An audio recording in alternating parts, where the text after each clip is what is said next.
Hey everybody, welcome back to the channel. Today we have something really cool and interesting for you guys. I'm going to feature my GOAT decks over the next couple of weeks. Here in the Netherlands, people have found GOAT again. GOAT Control is a format from way back. I believe it was 2005. After the first major ban list that banned cards like Chaos Emperor, Dragon, Witch of the Black Forest, and all those very broken cards. And this was the very first format that actually was kind of balanced, quote unquote. It has been looked at as one of the most balanced formats and one of the most skill intense formats after all the very broken cards were banned and all the very broken cards that were still playable were at 1 or less. And yeah, this format has been around for very long. It still has been seeing play even though all the cards are banned now, or errated. And from time to time, people just start playing it again. I myself had it for a while. I bring these decks to YCSs because it's really fun to play at airports or at the hotel, stuff like that, and with friends. It's really kind of casual, really low tier. Of course, you can take this very seriously as well. I know there are tournaments online as well, and there are certain locals that are organizing events for this as well. And I believe YCS ago there was some support as well, but I'm not sure about that. But yeah, I wanted to feature my decks to show you guys a little bit, what you can do in this format. Quick shout out to goatcontrol.com, link in the description. I find a lot of deck lists on here. I find it really useful. I make my own deck lists mostly. I have the first deck list that I am going to show you is Goat Control, which is very basic, which is a build that I took from their website, because it's just the most easy and straight up and consistent way to put out a real basic Goat Control deck. So what all this means, Goat Control stuff, I will explain it in the video because there will be a lot of staples and a lot of things that you will quickly understand if you're not familiar with it. So do keep in mind this is for a build from 2005, I believe, and the rulings are from back then as well. So there are a little bit of differences, like priority. Optional trigger effects are able to become quick play because of priority. If you want to read more stuff about what I mean, everything, you can find it on the website in the description down below.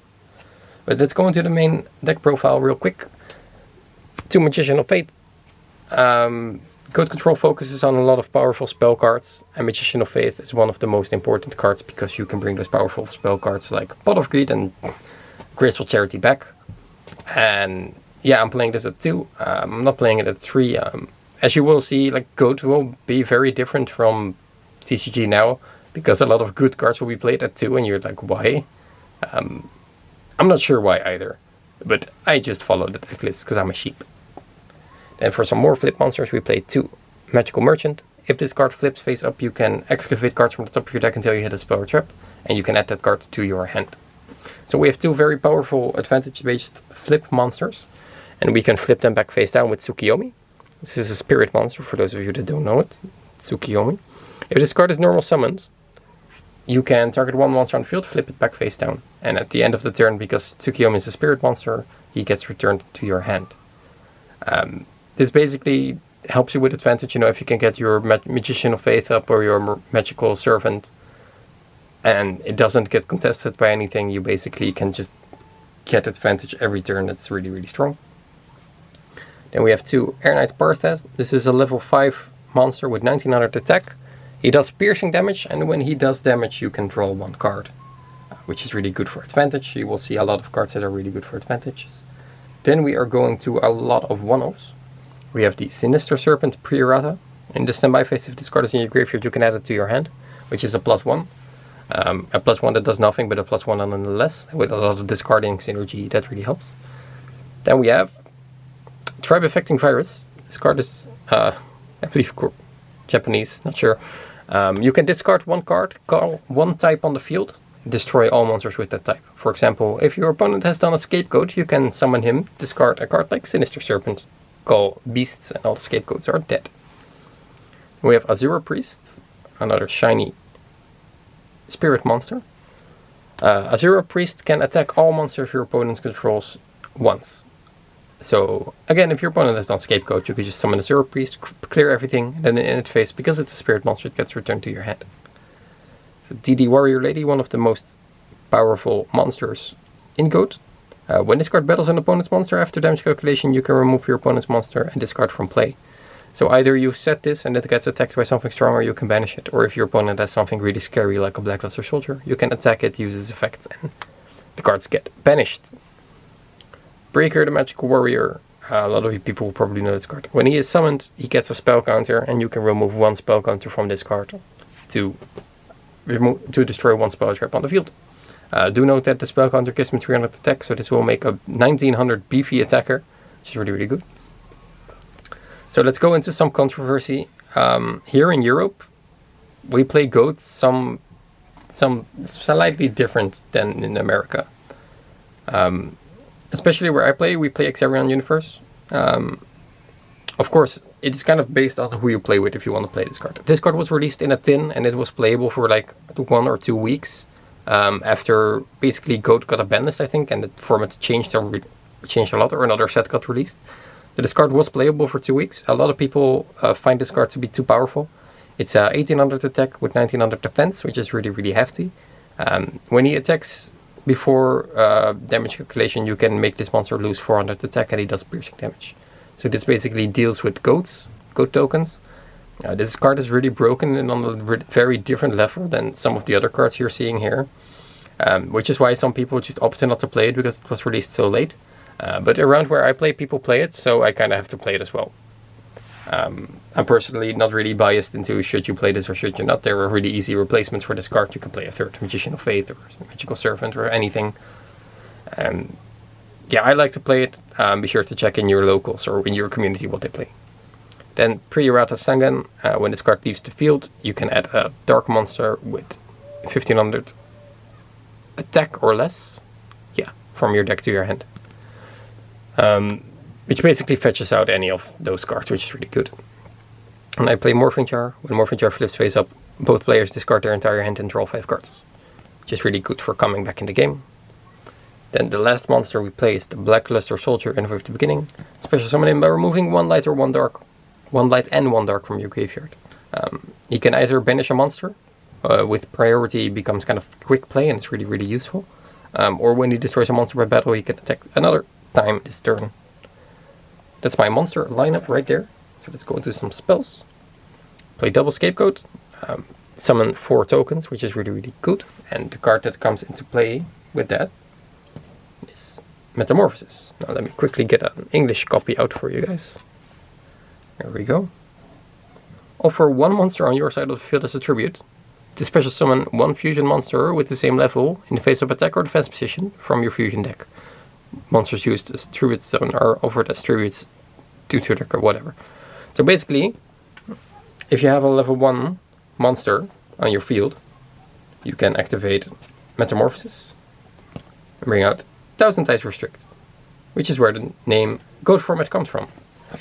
Because this was really, really powerful.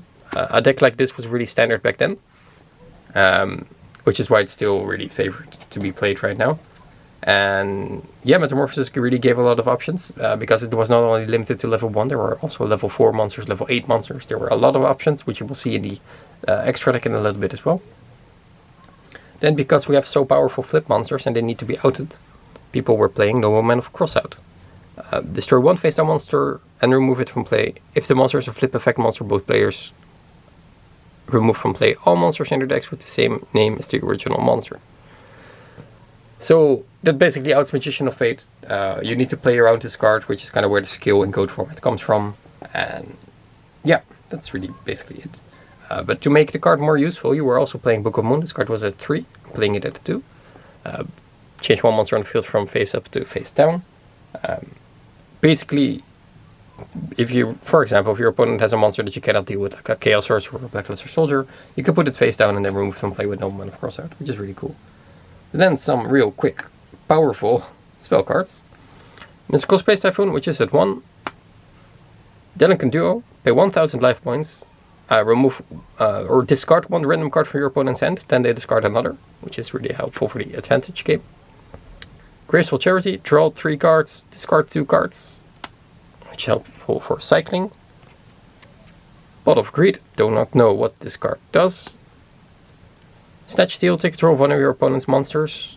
As long as this card is equipped to it, you can keep control of the monster. And in your opponent's standby phase, they gain 1000 life points. Basically, steal one of their monsters, tribute it away, or attack with it for game. Premature Burial, pay 800 life points, special summon one monster from your graveyard. And the last card is Heavy Storm, which also was legal. Destroy all spells and traps on the field. So as you see, there are a lot of resource-based cards here. Stealing your opponent's cards, drawing more cards, destroy everything. There's a lot that you need to think about when you're playing a GOAT match. All these cards are at 1, by the way, so you're not getting Heavy Storm twice. But it's something to, do you want to set your... For example, you open your hand, you draw a card for turn because that was legal back then. Like you have a Magical Merchant and you have some back row. Like, are you going to set everything? Are you going to, play around it a little bit? You have to keep in mind everything, which is why a GOAT format is like such a cool format, because everybody knows the card pool and everybody knows what they can expect. So, if your opponent has a Heavy Storm in the grave, it's kind of safe to set all your back row, which makes sense. Because MST was at 1, people were playing 2 Dust Tornado, or 1 or 0 maybe. I'm playing 2, because removing back row is really good. This card can destroy one spell or trap card on the field, and after that you can set a spell or trap from your hand, which is also really nice. Then we play double Sakuretsu Armor. This is a 1-for-1 trade. When your opponent's monster declares an attack, you can destroy the attacking monster. We have Ring of Destruction Pre-Errata. Target one monster on the field to destroy it, and if you do, both players take damage equal to their attack, which is helpful for game. And this card is really, really broken. It was errata later. And yeah, it's really interesting how many games are won on this card alone. You have the Powerful Mirror Force. This card is at 1, which is another thing you need to play around. Torrential Tribute. This card is at 1 as well. And the last card in the deck should be Call of the Hunted, which was at 1 as well, to bring back any powerful monster. So as you can see, there are a lot of ways, to build it up advantage to play with stuff. You can Graceful Charity, discard your Parshat, summon it back. But then, of course, this will be met with an MST or a Dust Tornado. And it's a really interesting, diverse format. And this is one of the most basic decks that a lot of people play. If you're playing a mirror match with this deck, it's going to be a lot of fun, because there is honestly so much that can happen. There are like countless hours of play that you can have from this. Just a basic deck. There are other decks. This was one of the most, basic decks that people played, but there were other really powerful stuff that were discovered a little bit later as well. For example, you have Chaos Control, which also will be featured. You have Reasoning Gate Combo, which is really, really powerful and really something else than Goat Control. One of the key things for me is that Goat is supposed to be fun, so I opt to play fun decks. If I want to win, I can play Reasoning Gate Combo, but I don't, I want to play decks like this because it's just way more fun. For the extra deck, back then extra deck was not limited to any amount of numbers, so this is a lot more than 15. I have a triple Thousand Eyes Restrict. Then I have some generic targets for, if it ever comes up. Flame Ghosts, Fusionists, Darkfire, Carbonella Warrior. All these cards do nothing. But they come up for, if I have to Snatch Steal something or whatever, or something weird happens and I am prepared. Then I play the double Fine Skull Dragon. This card has a really cool effect. If the camera can zoom in on that. As long as this card remains face up on the field, negate all flip effect monsters effects. In addition, negate the effects of a trap card that specifically designates this card as a target and destroy it. So that's really cool with your Parshat. If you steal your opponent's Parshat, you attack with it, draw a card, then you don't want your opponent to gain life points. Metamorphosis is the way for Fine Skull Dragon. Then we play double Dark Baltar Dragon. Dark Baltar the Terrible. This monster can only be fusion summoned, blah blah blah, but when Metamorphosis denies that. When a normal magic card is activated, negate the effect by paying 1000 life points. Also negate the effect of an effect monster destroyed by this monster in battle. So that's a negate. Unbreakable Goat format words when. But it's a good card. And we play Reaper of the Nightmare. I'm gonna have to read this one real quick. When this card is targeted by the effect of spell trapper monster effects, this card is immediately destroyed. And this monster can attack your opponent's life points directly, even if there's a monster on your opponent's side of the field. When this card attacks an opponent's life points, discard one random card from your opponent's hand to the graveyard. So that can come up as well. It can attack directly, which is really cool. And discarding cards is really good in a format like this. Cybersaurus has no effect. We have Ojama King. Select up to 3 of your opponent's monster card zones so long as this card remains visible on the field. Selected zones cannot be used. It's in there because it's funny. We have some more generic stuff. Metal Dragon that does nothing. Then we have a couple more that do something. We have Dark Blade, the Dragon Knight. Each time this card affects battle damage to your opponent, you can select up 3 monster cards from your opponent's graveyard and remove them from play. Something quick, by the way. I'm only playing like 1 copy because I only have 1 copy. It really doesn't matter. In Code, all the cards are at 3, and you theoretically have access to all the cards that exist. So these are just the copies that I have. Ryu Senshi is another card that negates. Its card can negate normal traps by paying 1000 life points, and negates any spell card that targets it. So these cards I really have a lot in common. They all negate something else, which is really cool and interesting that they went that design way. But you know. Then Skull Knight is a level 7 target. 2 Gatling Dragon. Toss a coin 3 times. Destroy a number of monsters on the field equal to the number of heads that you have thrown. This can only be activated once per turn. Card is really, you know, you can summon Blackluster Soldier, banish a card. In the Reasoning Goat deck, this card is really, really broken as well. Which we will talk about in a later video. And we have Last Warrior from Another Planet. Which is another level 8. Is it 8? It's 7. Why is it over there? Just a level 7 that you can summon as well. And the last card is just a strong card, which is Master of Oz, which is in there just because you can. So that's basically the ins and outs of GOAT. There are also side deck options. I never go to tournaments, so I don't really have a side deck. There are no tournaments in here. Maybe if I know there's a lot of people that want to have a GOAT local tournament. So maybe in the future I will have some more content for you guys like that. Maybe I will feature some more decks. But yeah, this is my basic GOAT control format deck. If you want to get started with GOAT, this is something really, really cool and easy to use. All these cards are actually really cheap as well, except for Metamorphosis. But it's just really fun to play this format. If you haven't tried it yet, go ahead and try it out. I know that there are online communities as well that play this. And this is basically one of the best and most easy starter builds to use. So I hope you guys really like this kind of content. Be sure to stay tuned because there will be more GOAT decks in the future. Yeah, I will see you guys in a bit. Bye guys.